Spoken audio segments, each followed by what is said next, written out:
semua, perkenalkan saya Gita Sridewi dengan NIM 2530821094. Saya dari kelompok 8 pada mata kuliah pengantar ilmu administrasi bisnis. Pada kesempatan ini saya akan mempresentasikan materi mengenai manajemen sumber daya manusia atau MSDM dari kelompok 3. Di era globalisasi dan perkembangan teknologi yang sangat cepat, peran MSDM semakin penting. MSDM tidak lagi hanya mengurus administrasi karyawan, tetapi juga berfungsi sebagai strategi utama dalam mengelola talenta manusia agar organisasi mampu bersaing.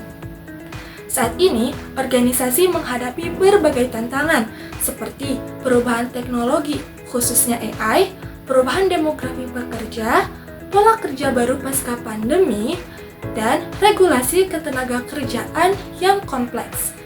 Dengan pengelolaan SDM yang baik, organisasi dapat meningkatkan produktivitas dan menciptakan budaya kerja yang adaptif dan berdaya saing. Dalam pembahasan ini, saya akan menguraikan 9 rumusan masalah. Di antaranya, yang pertama, pengertian MSDM, kedua, analisis jabatan, ketiga, perencanaan MSDM, keempat, pengadaan SDM, kelima, pengembangan SDM, keenam, sistem balas jasa, ketujuh, pemeliharaan SDM, kedelapan, pengintegrasian SDM, dan yang terakhir, pemisahan atau PHK. Tujuan dari materi ini adalah untuk memahami dasar-dasar MSDM, mengetahui kontribusi MSDM bagi organisasi, memahami peran dan fungsi MSDM dalam memaksimalkan potensi tenaga kerja, serta mengenali tantangan MSDM di era globalisasi.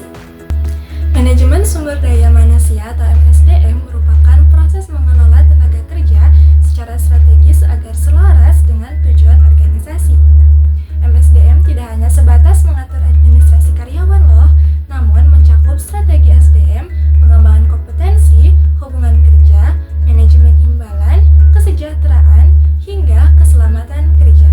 Seluruh aspek ini dirancang untuk memaksimalkan potensi sumber daya manusia secara efektif dan efisien, sehingga kinerja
organisasi.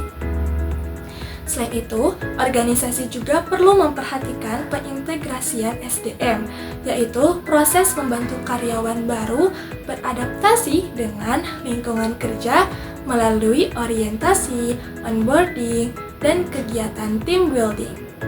Pengintegrasian yang baik dapat meningkatkan rasa memiliki, mempercepat adaptasi, dan menurunkan angka turnover di awal masa kerja. Di sisi lain, organisasi kadang harus menghadapi perpisahan atau PHK. Pemisahan dapat terjadi secara sukarela seperti resign ataupun secara tidak sukarela melalui pemutusan hubungan kerja. PHK harus dilakukan secara etis dan sesuai Undang-Undang Ketenagakerjaan untuk menjaga reputasi organisasi dan melindungi hak karyawan. Penerapan fungsi-fungsi MSDM ini terlihat jelas dalam studi kasus PT Telkom Indonesia. Telkom menerapkan MSDM secara terintegrasi untuk mendukung transformasi digital. Mereka melakukan job evaluation untuk menentukan kompetensi digital melalui rekrutmen yang fokus pada talenta IT, serta memberikan pengembangan SDM melalui Telkom University dan Magenta Training. Sistem balas jasa yang diberikan juga kompetitif, ditambah program ESOP. Selain itu, Telkom memiliki program onboarding yaitu Buddy Program untuk membantu karyawan baru beradaptasi. Bahkan ketika melakukan PHK pada saat restrukturisasi, Telkom melaksanakannya secara etis dan terstruktur. Upaya-upaya inilah yang membuat Telkom mampu mempertahankan daya saing dan terus bertumbuh di era digital.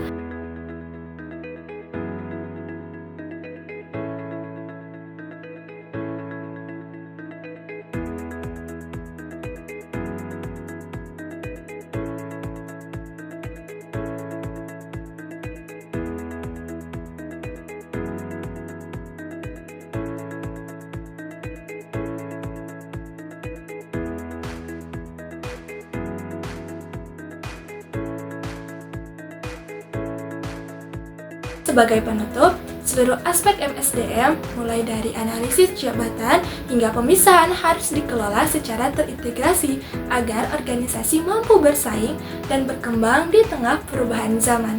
MSDM yang baik akan menghasilkan karyawan yang kompeten, loyal, dan produktif. Sekian presentasi dari saya, semoga bermanfaat untuk semuanya. Wassalamualaikum warahmatullahi wabarakatuh.